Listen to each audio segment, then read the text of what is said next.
Hello students, आज हम start करने वाले हैं कलर इन कोऑर्डिनेशन कंपाउंड और इसमें टोटल हमें दो केस पढ़ना है। फर्स्ट पढ़ेंगे डीडी ट्रांजिशन और सेकंड पढ़ेंगे चार्ज ट्रांसफर स्पेक्ट्रा। तो चलिए स्टार्ट करते हैं डीडी ट्रांजिशन।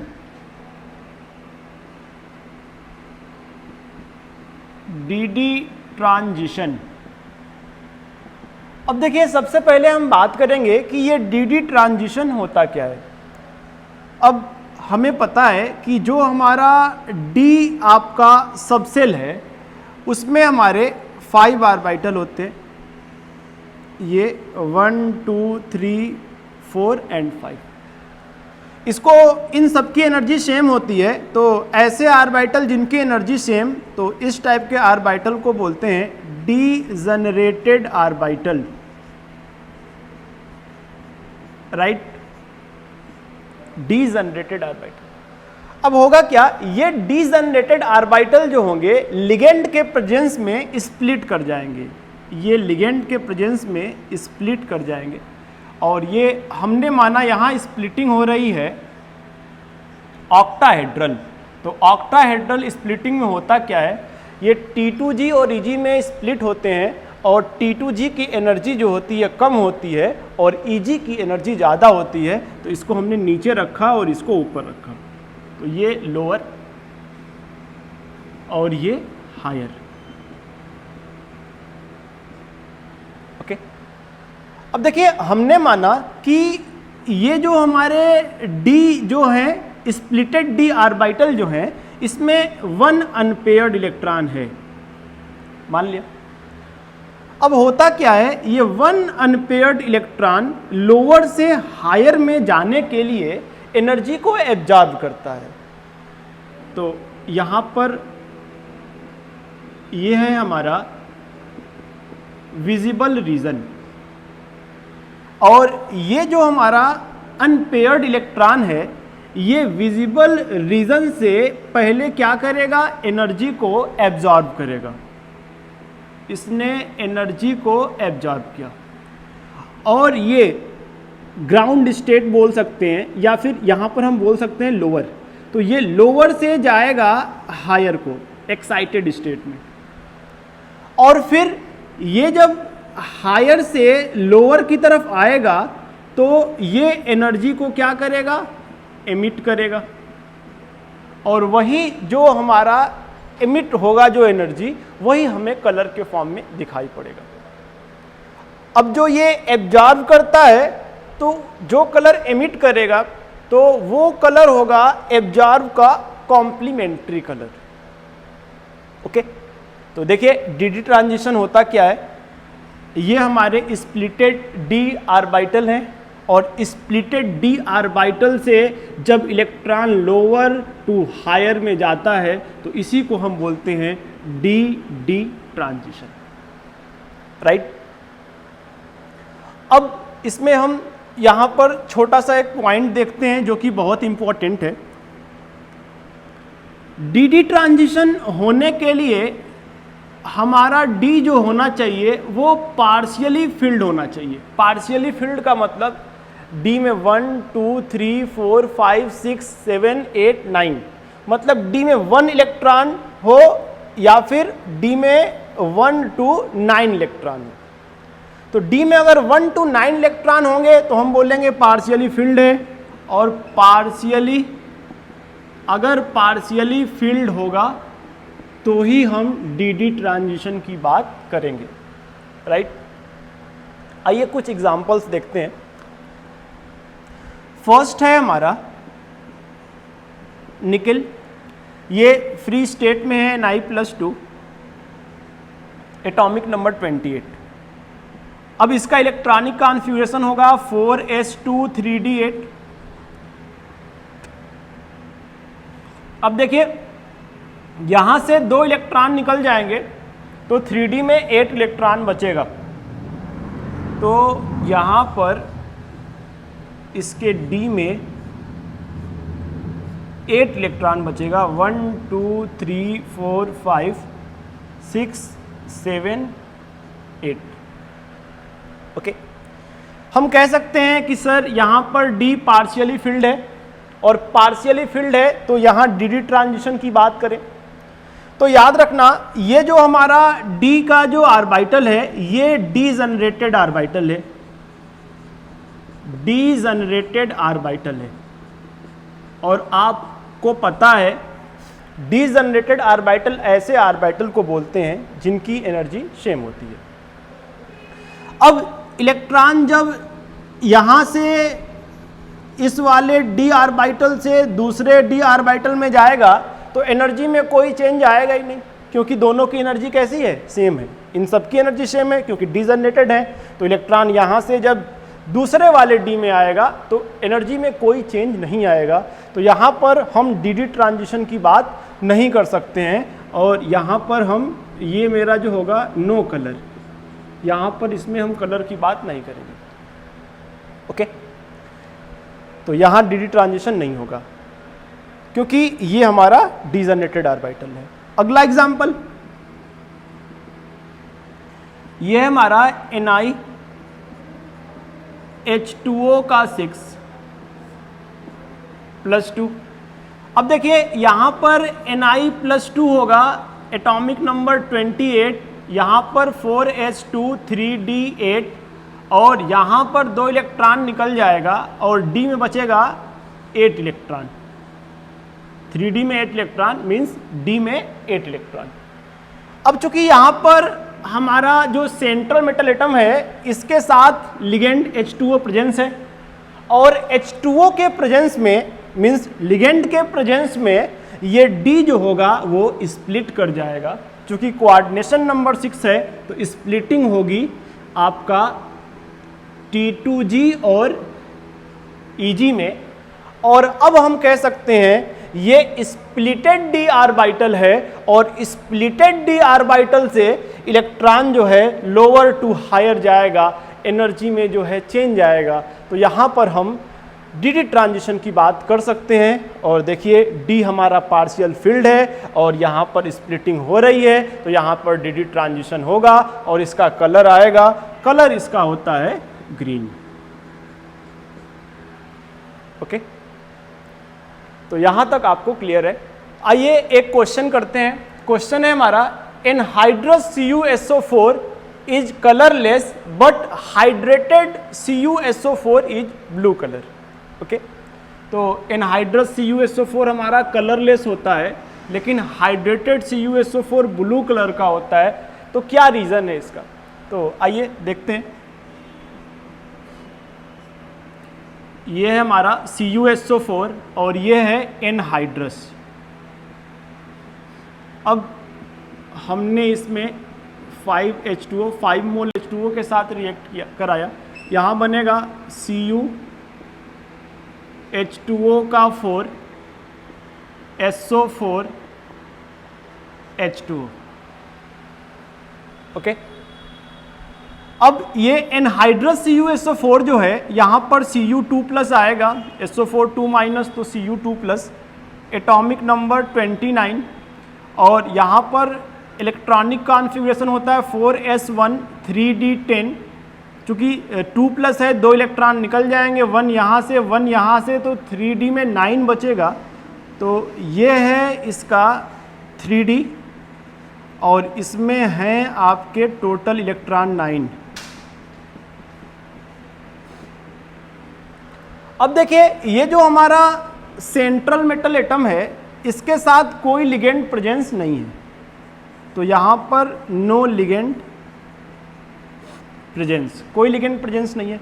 अब जब लिगेंड प्रेजेंस नहीं है तो ये तो हमारा डिजनरेटेड ऑर्बिटल है और लिगेंड के प्रेजेंस में स्प्लिट होता है, तो यहाँ पर तो स्प्लिटिंग होगी ही नहीं, तो यहाँ पर नो स्प्लिटिंग। और हमें पता है कि जब सेंट्रल मेटल एटम के साथ लिगेंड प्रेजेंस होता था तो हमारा डी वाला जो डी ऑर्बिटल है वो स्प्लिट होता था T2G और EG में, और फिर हम उसमें देखते थे जब इलेक्ट्रॉन लोअर टू हायर जाता था तो वहाँ पर एनर्जी में चेंज आता था, तो हम कहते थे डी डी ट्रांजिशन पॉसिबल है।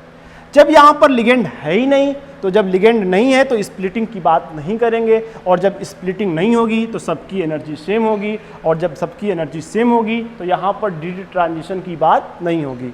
तो no d d transition, no splitting, और यहाँ पर sorry no ligand, no splitting, no d d transition,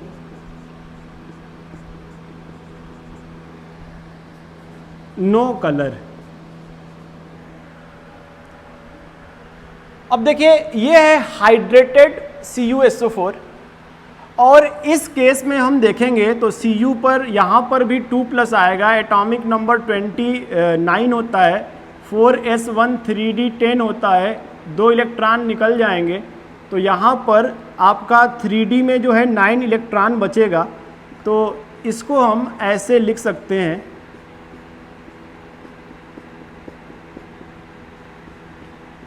ये 3d और इसमें कितने इलेक्ट्रॉन है, तो 9 इलेक्ट्रॉन है। अब चूंकि H2O लिगेंड यहाँ पे प्रेजेंस है, तो हम बोल सकते हैं हाँ लिगेंड हमारा जो है वो प्रेजेंस है। अब जब लिगेंड प्रेजेंट है तो यहाँ पर स्प्लिटिंग होगी, और हमने CFT में पढ़ा भी है कि अगर कोऑर्डिनेशन नंबर 4 है तो उसको हम बोलते थे टेट्राहेड्रल स्प्लिटिंग। तो यहाँ पर आपका स्प्लिटिंग जो होगी टेट्राहेड्रल स्प्लिटिंग होगी, और टेट्राहेड्रल स्प्लिटिंग होगी तो यहाँ पर डी ट्रांजिशन होगा, डी ट्रांजिशन होगा, ओके। और ये कलर शो करेगा ब्लू कलर, राइट। तो एक छोटा सा ट्रिक है, याद रखना, डी ट्रांजिशन के लिए 2 चीज़ें होना चाहिए। फर्स्ट, डी जो होगा वो पार्शियली फिल्ड होना चाहिए। पार्शियली फिल्ड का मतलब डी में 1 2 कितने इलेक्ट्रॉन होने चाहिए, 9। और सेकेंड जो है वो स्प्लिटिंग होनी चाहिए, और स्प्लिटिंग हमारा होता है लिगेंड के प्रेजेंस में, और CFT में स्प्लिटिंग डिटेल में पढ़े हैं, टेट्राहेड्रल, ऑक्टाहेड्रल ये इन जनरल है, और एक जो पढ़े थे स्क्वायर प्लेनर का केस। तो यहाँ तक आपको क्लियर होगा। अब देखिए जैसा कि की पॉइंट में हमने मेंशन किया है कि अगर आपका डी में 0 इलेक्ट्रॉन हो या फिर डी में 10 इलेक्ट्रॉन हो, उस केस में डायामैग्नेटिक होगा और कलरलेस होगा, और हम वहाँ पर डी ट्रांजिशन की बात नहीं करेंगे। मीन्स डी ट्रांजिशन के लिए डी का पार्शियल फील्ड होना मस्ट है। अब देखिए अगला की पॉइंट है हमारा, the observed colour is the complementary colour of absorbed colour. इसको आइए एक ट्रिक से और क्लियर करते हैं। ये हमारा visible region VIBGYOR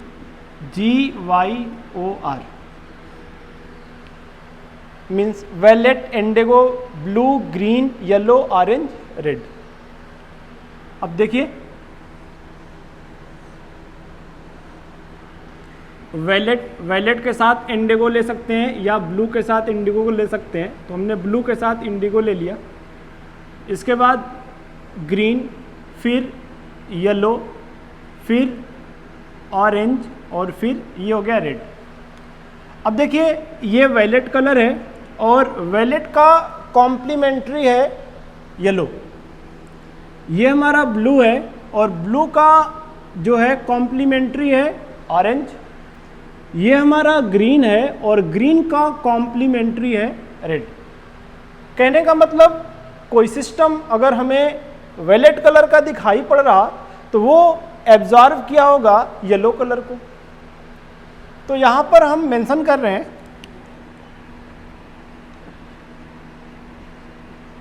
absorbed colour, ये हो गया ऑब्जर्व्ड कलर। देखिए कोई सिस्टम अगर हमें वैलेट कलर का ऑब्जर्व्ड हो रहा तो वो एब्जॉर्व किया होगा वैलेट का कॉम्प्लीमेंट्री येलो कलर। ऐसे ही कोई ब्लू कलर का ऑब्जर्व हो रहा, दिखाई पड़ रहा, तो वो एब्जॉर्व किया होगा ब्लू का कॉम्प्लीमेंट्री है ऑरेंज, ऑरेंज कलर को। ऐसे ही कोई ग्रीन कलर का हमें ऑब्जर्व हो रहा, तो वो एब्जॉर्व किया होगा ग्रीन का कॉम्प्लीमेंट्री है रेड, रेड कलर का, राइट। तो यहां तक क्लियर होगा आपको। आइए एक क्वेश्चन करते हैं कलर पे बेस्ड। क्वेश्चन है दीज कॉम्प्लेक्स, सो ये हमारे कॉम्प्लेक्स दिए हैं और इनका कलर दिया हुआ है एक्वस सॉल्यूशन में, रेड, ब्लू और green. Then predict the colour of, देखिए यहां पर जो है छोटा सा पॉइंट मिस हो गया है। देन प्रिडिक्ट द, यहां पर होगा आपका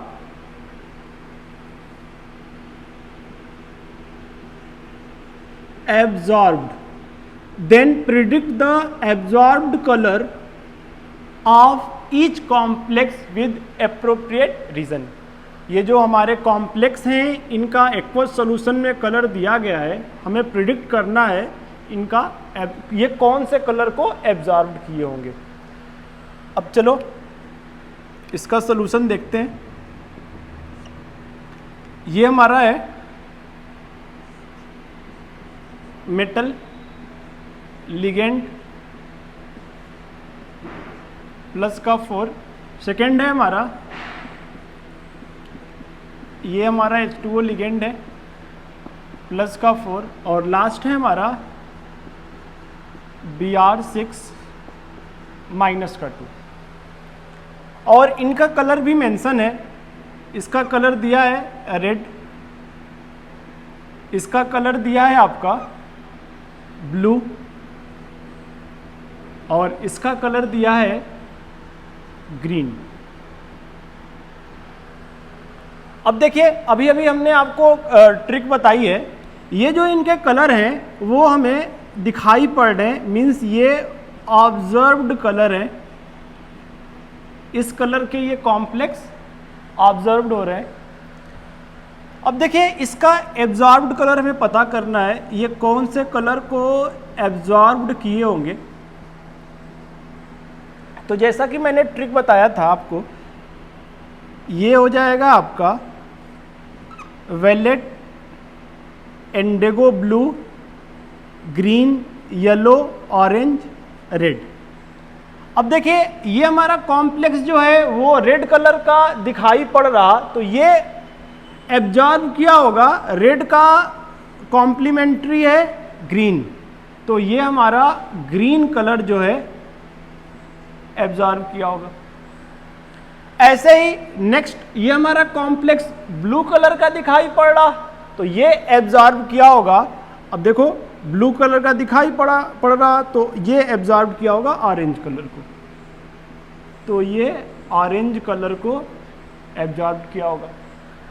ऐसे ही है नेक्स्ट है लास्ट वाला, ग्रीन कलर का हमें ऑब्जर्व हो रहा, मीन्स दिखाई पड़ा, तो ये जो है ग्रीन का कॉम्प्लीमेंट्री रेड है, तो ये रेड कलर को एब्जॉर्व किया होगा रेड।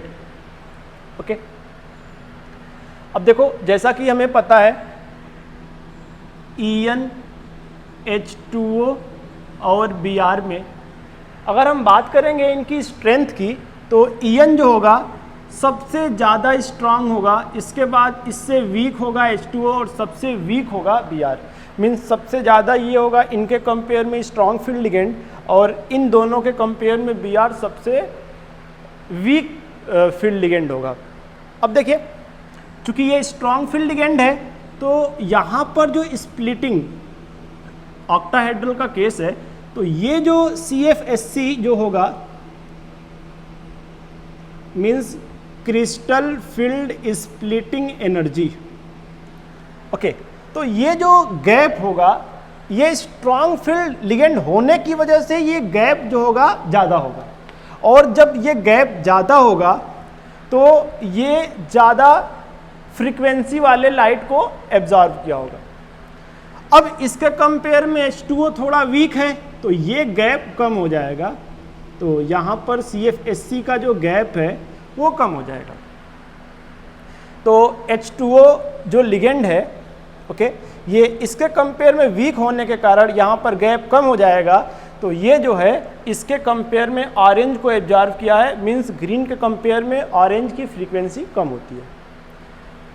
ऐसे लास्ट है हमारा बीआर का केस, और ये सबसे इन दोनों के कंपेयर में ये वीक फील्ड लिगेंड है, और ये वीक है, वैसे तो ये भी वीक है लेकिन इसके कंपेयर में ये स्ट्रांग है। तो ये वीक है तो यहाँ पर गैप और कम हो जाएगा, इसके कंपेयर में और वीक है तो ये गैप और कम हो जाएगा। तो अब इसके कंपेयर में ये कम फ्रीक्वेंसी वाले लाइट को एब्जॉर्ब किया होगा, वो हमारा है रेड, राइट। तो यहाँ पर आपको चीज़ें समझ में आ रही होगी। कोई आपसे पूछ सकता है ऐसे एग्ज़ाम में क्वेश्चन कि EnH2O Br में ये जो है ज़्यादा फ्रीक्वेंसी वाले लाइट को एब्जॉर्ब कर रहा, तो रीज़न क्या है? तो हम रीज़न यही देंगे कि En जो है इन दोनों के कंपेयर में स्ट्रॉन्ग फील्ड लिगेंड है, तो यहाँ पर जो है गैप बढ़ा देगा, और अगर गैप बढ़ जाएगा तो फिर इलेक्ट्रॉन यहाँ से यहाँ तक पहुँचने के लिए ज़्यादा फ्रीक्वेंसी वाली लाइट को एब्जॉर्ब करेगा, राइट। आइए नेक्स्ट क्वेश्चन ट्राई करते हैं। क्वेश्चन है which of the following compound is expected to absorb visible light. अब देखिए हमें पता करना है इनमें कौन सा जो कॉम्प्लेक्स है वो विजिबल लाइट से एनर्जी को एब्जॉर्ब करेगा। अब देखो आप फर्स्ट जो है आपका फर्स्ट जो है इसमें आपका जो Zn है, Zn पे 2+ आएगा और Zn का होता है 4s2 3d10। अब यहाँ से 2 इलेक्ट्रॉन निकल जाएगा, लेकिन इसका जो D है इसमें आपका 10 इलेक्ट्रॉन होगा और D फुल फील्ड है। तो इस केस में हम डी ट्रांजिशन की बात नहीं करेंगे।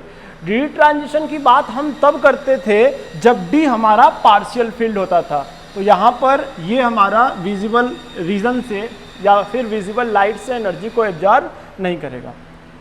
अब देखिए नेक्स्ट है, नेक्स्ट आपका है ये निकिल एटॉमिक नंबर 28 होता है, इसका electronic configuration outer most shell का 4s2 3d8। अब देखिए यहाँ पर निकिल का ऑक्सीडेशन स्टेट +2 आएगा, यहाँ से 2 इलेक्ट्रॉन निकल जाएगा। अब इसके D में आएंगे जो 3d है उसमें 8 इलेक्ट्रॉन आएंगे।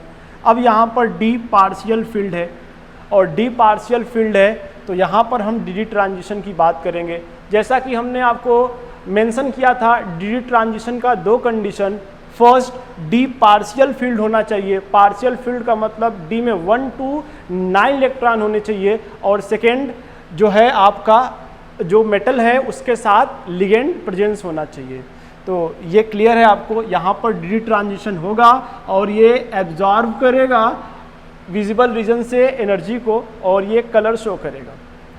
अब यहाँ पर हम बात करते हैं तो ये आएगा scandium atomic number 21 outer most shell electronic configuration 4s2 3d1। अब देखिए यहाँ पर स्केडियम पे 3+ आएगा और यहाँ से 3 इलेक्ट्रॉन निकल जाएंगे। अब यहाँ पर इसका जो 3d है इसमें बचेगा 0 इलेक्ट्रॉन।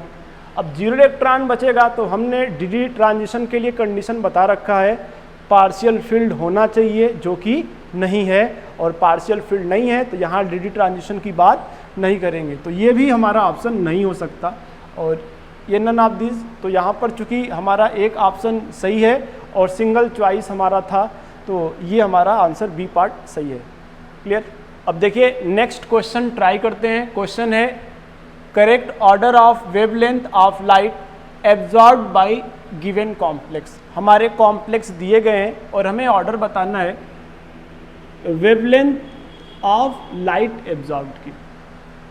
अब देखिए यहाँ पर ये हमारे कॉम्प्लेक्स दिए गए हैं और इसमें अगर हम बात करेंगे लेफ्ट टू राइट, तो यहाँ पर H2O है, यहाँ NH3 लिगेंड है, यहाँ NO2 लिगेंड है। तो अगर हम बात करेंगे स्ट्रेंथ ऑफ लिगेंड की, तो लेफ्ट टू राइट लिगेंड की स्ट्रेंथ जो है इंक्रीज कर रही है, क्योंकि सबसे ज़्यादा स्ट्रॉन्ग फील्ड लिगेंड ये होगा इन दोनों के कंपेयर में और ये वीक फील्ड लिगेंड होगा। वीक फील्ड लिगेंड ये होगा, इससे ज़्यादा स्ट्रांग ये होगा, सबसे ज़्यादा स्ट्रांग NO2 होगा। तो strength of ligand left to right क्या करेगी, इंक्रीज करेगी। अब जब लिगेंड की स्ट्रेंथ इंक्रीज करती है तो हम यहाँ बात कर सकते हैं order of CFSE, crystal field splitting energy. Case किसका है, तो कोऑर्डिनेशन नंबर 6 ऑक्टाहेड्रल का है। CFSE के बारे में डिटेल में हमने CFT में आपको बताया था। स्ट्रॉन्ग फील्ड लिगेंड जो होते हैं गैप को बढ़ा देते हैं, जिससे CFSE की वैल्यू बढ़ जाती है। तो लेफ्ट टू राइट जाने पर ऑर्डर ऑफ CFSE क्या करेगा, इंक्रीज करेगा। अब इसके बाद हम बात करेंगे एनर्जी ऑफ एब्जॉर्ब्ड लाइट की। अब देखिए लेफ्ट टू राइट जाने पर जब गैप इंक्रीज करेगा तो एनर्जी ऑफ एब्जॉर्ब्ड लाइट ये तो आल्सो इंक्रीज करेगी। अब इसके बाद अगर हम बात करते हैं वेवलेंथ ऑफ एब्जॉर्ब्ड लाइट, जो कि हमसे क्वेश्चन में इसी के बारे में बात कर रहा, यही पूछ रहा है। तो एनर्जी का उल्टा होता है वेवलेंथ, हमको पता है E = SC बाई लेमडा, तो E inversely proportional to lambda. Clear है। तो एनर्जी ऑफ एब्जॉर्ब्ड लाइट अगर इंक्रीज करेगा तो वेवलेंथ ऑफ एब्जॉर्ब्ड लाइट जो है ये क्या करेगा, डिक्रीज करेगा।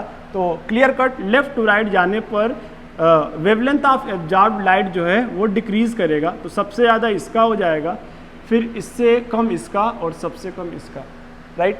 अब कलर का जो फर्स्ट केस हमें पढ़ना था DD ट्रांजिशन, वो ख़त्म हो चुका है। उस पर बेस्ड बहुत सारे एग्जाम्पल भी हमने ट्राई किया। अब हम लोग को पढ़ना है चार्ज ट्रांसफ़र स्पेक्ट्रा, ये हमारा है सेकेंड केस। अब देखिए चार्ज ट्रांसफ़र स्पेक्ट्रा क्या है। तो कुछ कंपाउंड हमारे ऐसे भी होते हैं जिनके डी में 0 इलेक्ट्रॉन होता है और या फिर डी में 10 इलेक्ट्रॉन होता है। तो इनको तो कलरलेस होना चाहिए, कलरलेस होना चाहिए, ओके, क्योंकि इसमें DD ट्रांजिशन नहीं होता, जैसा कि मैंने आपको बताया है। ओके, तो सही है। डी में 0 इलेक्ट्रॉन या डी में 10 इलेक्ट्रॉन होंगे तो कलरलेस होगा और उसमें DD ट्रांजिशन नहीं होगा। लेकिन कुछ ऐसे कंपाउंड होते हैं जिनके डी में 0 इलेक्ट्रॉन या फिर डी में 10 इलेक्ट्रॉन होता है और वो बावजूद इसके कलर्ड होते हैं। तो क्या रीज़न है उनका, तो उनका रीज़न है चार्ज ट्रांसफ़र स्पेक्ट्रा। ऐसा चार्ज ट्रांसफ़र स्पेक्ट्रा के कारण होता है। तो हमने यहाँ पे कुछ एग्जाम्पल मेंशन किया है जिनके डी में 0 या फिर डी में 10 इलेक्ट्रॉन है, कलरलेस होना चाहिए लेकिन वो कलर्ड हैं। और कलर्ड होने का रीज़न, तो रीज़न है आपका चार्ज ट्रांसफ़र स्पेक्ट्रा, राइट। तो देखिए यहाँ पर K2Cr2O7 पोटेशियम डाइक्रोमेट, यहाँ पर क्रोमियम का ऑक्सीडेशन स्टेट जो होगा यहाँ पर आएगा +6 आएगा। तो यहाँ पर इसका इलेक्ट्रॉनिक कॉन्फ़िगरेशन होता है 4s1 3d5। तो +6 है तो यहाँ से 1 यहाँ से 5 निकलेगा, तो इसके डी में बचेगा कितना इलेक्ट्रॉन, 0 इलेक्ट्रॉन। और डी में 0 इलेक्ट्रॉन है फिर भी ये कलर्ड है। और कलर कैसा है, ऑरेंज है, ओके, ऑरेंज है। रीज़न क्या है कलर्ड का, तो DD ट्रांजिशन नहीं है, क्योंकि DD ट्रांजिशन D0 और D10 होगा तो हो ही नहीं सकता। तो रीज़न है उसका चार्ज ट्रांसफ़र स्पेक्ट्रा। ऐसे ही K2Cr4 इसका कलर होता है येलो, यहाँ पर भी क्रोमियम का ऑक्सीडेशन स्टेट जो होगा +6 होगा, इसके भी डी में 0 इलेक्ट्रॉन होंगे। ऐसे ही KMnO4 यहाँ पर Mn और यहाँ पर Mn का ऑक्सीडेशन स्टेट होगा +7 और यहाँ पर डी में 0 इलेक्ट्रॉन होगा इसका, फिर भी ये हमारा कलर्ड होगा पर्पल कलर का, okay. Reason same charge transfer spectra. CrO2Cl2 इसको बोलते हैं क्रोमाइल क्लोराइड, डिटेल में पढ़ेंगे P ब्लॉक में। अब देखिए यहाँ पर इसके बारे में डिटेल में D ब्लॉक में पढ़ेंगे हम लोग। यहाँ पर क्रोमियम का ऑक्सीडेशन स्टेट +6 होगा, यहाँ पर D में 0 इलेक्ट्रॉन, फिर भी ये कलर्ड है रेडिश ऑरेंज, और रीज़न चार्ज ट्रांसफ़र स्पेक्ट्रा। देखिए Cu2O यहाँ पर जो है Cu का ऑक्सीडेशन स्टेट प्लस का 1 आएगा, O2 minus Cu 2Cu2 plus, तो 1 Cu पर 1 प्लस, और इसके D में आएंगे 10 इलेक्ट्रॉन, और 10 इलेक्ट्रॉन और ये रेड कलर का होगा, तो यहाँ पर ये डी ट्रांजिशन तो शो नहीं करेगा, तो फिर कलर कैसे आएगा इसका? तो रीज़न है चार्ज ट्रांसफ़र स्पेक्ट्रा के कारण। CDS ये कैडमियम, कैडमियम प्लस 2 और कैडमियम प्लस 2, तो इसके D में आएंगे 10 इलेक्ट्रॉन और कलर येलो, और reason same charge transfer spectra. तो आपको बात समझ में आ रही है, कुछ ऐसे कंपाउंड होते हैं जिनके D में 0 या D में 10 इलेक्ट्रॉन होता है, फिर भी वो कलर्ड शो करते हैं। ओके, तो उनमें रीज़न क्या है कलर का होने का? तो रीज़न है चार्ज ट्रांसफ़र स्पेक्ट्रा, राइट। अब आइए हम बात करते हैं चार्ज ट्रांसफ़र स्पेक्ट्रा के टाइप्स की। तो देखिए charge transfer spectra mainly 4 types के होते हैं, ये हमारे मेनली 4 टाइप्स के होते हैं। फर्स्ट इसमें पढ़ेंगे ligand to metal charge transfer, second पढ़ेंगे metal to ligand charge transfer, third पढ़ेंगे metal to metal charge transfer, और 4 पढ़ेंगे ligand to ligand charge transfer. तो टोटल 4 केस पढ़ना है, तो 1 2 3 3 केस हमने मेंशन कर रखा है, 1 2 3। फोर्थ केस जो है हम लोग नहीं पढ़ेंगे इन जनरल, ये हमारे सिलेबस में नहीं है। अब देखिए फर्स्ट केस स्टार्ट कर रहे हैं, ligand to metal charge transfer. तो फर्स्ट केस है charge transfer from ligand to metal. अब देखिए ये कंडीशन कब बनेगा? तो ये हमारा मेटल है, ये हमारा लिगेंड है, लिगेंड के पास जो है आर्बिटल, मेटल के पास हमारा आर्बिटल है। अब देखिए मेटल के पास एम्प्टी आर्बिटल है, लिगेंड के पास फील्ड आर्बिटल है, ये फील्ड आर्बिटल से इनके एम्प्टी आर्बिटल में इलेक्ट्रॉन ट्रांसफ़र करेगा, तो इसको हम बोलते हैं charge transfer from ligand to metal. पहचानेंगे कैसे? तो जो हमारे लिगेंड होंगे उनके पास या तो निगेटिव चार्ज होगा या तो लोन पेयर इलेक्ट्रॉन होगा, तो आसानी से इलेक्ट्रॉन मेटल को जो है ट्रांसफ़र करेंगे और उसके वजह से कलर आएगा। इसको बोलते हैं charge transfer from ligand to metal. इसके एग्जांपल हमने मेंशन किया है MnO4 2 minus, MnO4 1 minus, CrO4 2 minus, Cr2O7 2 minus. तो ये सारे एग्जांपल हैं हमारे charge transfer from ligand to metal.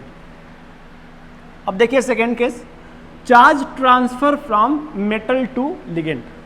ये कंडीशन कब बनेगा? तो ये हमारा मेटल, ये हमारा लिगेंड, जो हमारा मेटल है इसके पास मान लीजिए फील्ड आर्बिटल है, और ये फील्ड आर्बिटल से लिगेंड के एम्प्टी आर्बिटल में इलेक्ट्रॉन ट्रांसफ़र करेगा, और जब ये इलेक्ट्रॉन अपने फील्ड से लिगेंड के एम्प्टी में ट्रांसफ़र करेगा, तो इसको हम बोलते हैं charge transfer from metal to ligand. अब देखिए इसके हमने बहुत सारे एग्जाम्पल दे रखे हैं। हमने आपको पढ़ाया था नॉन क्लासिकल लिगेंड।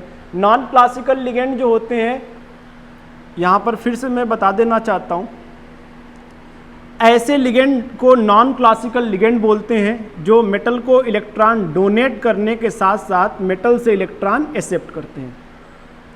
तो जब लिगेंड मेटल से इलेक्ट्रॉन एक्सेप्ट करेगा तो हम बोल सकते हैं मेटल के फील्ड आर्बिटल से लिगेंड के एम्प्टी आर्बिटल में इलेक्ट्रॉन का ट्रांसफ़र होगा, और उसी को हम बोलते हैं charge transfer from metal to ligand.